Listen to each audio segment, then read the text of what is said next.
All right, this is my fifth and final video. I'm just going to answer this last question over the and kind of explain some of the explicit claims of Jesus. I'm going to go over three personal claims that Jesus made, that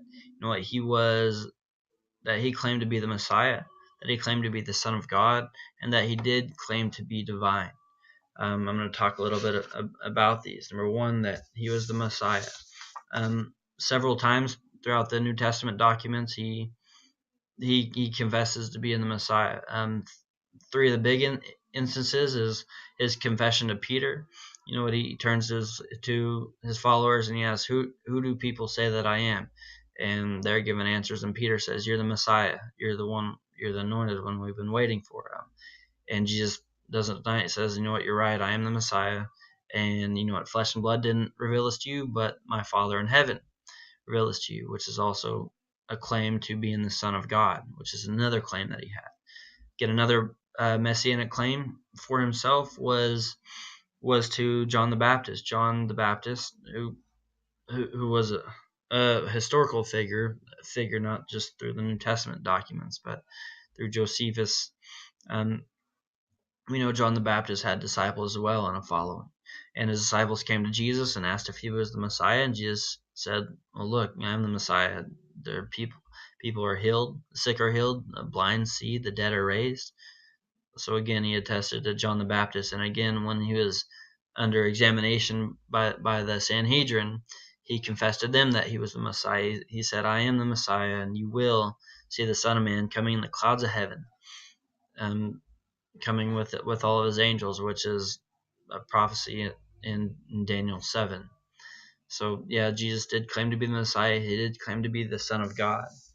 Again, several times he refers, throughout Scripture, through his teachings and through his sermons, he calls God Father, and a little bit more than Father, he calls him Abba, which is a more personal word for father. It means dad or daddy. So he did claim to be the Son of God, and he did claim to be divine. For instance, a lot of people ask, well, why didn't Jesus just come out and say, hey, guys, I'm God. Look at me, I'm God. I'm God. Why didn't you just come out and say it? Truth is, he did.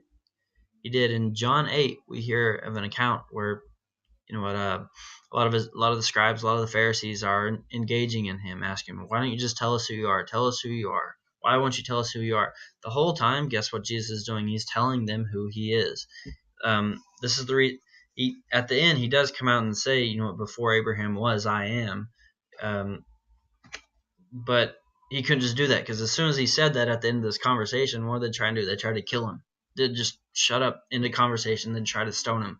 But the whole conversation before that, he said, I'm the light of the world.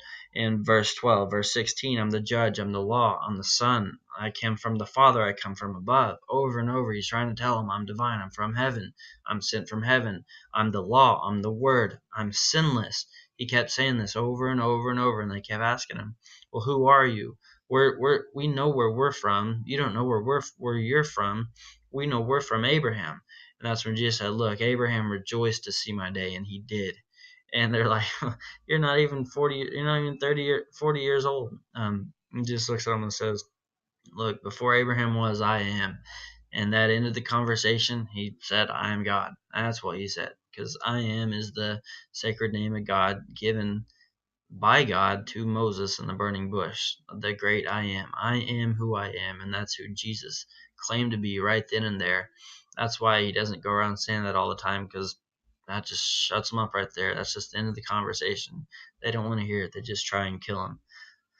So with all these evidences, with the hypothesis God raised Jesus from the dead, it fits all 7 criteria. It has the greatest it fits in with other attested truths. It's less contrived. It's not ad hoc. It has great explanatory power, a great explanatory scope.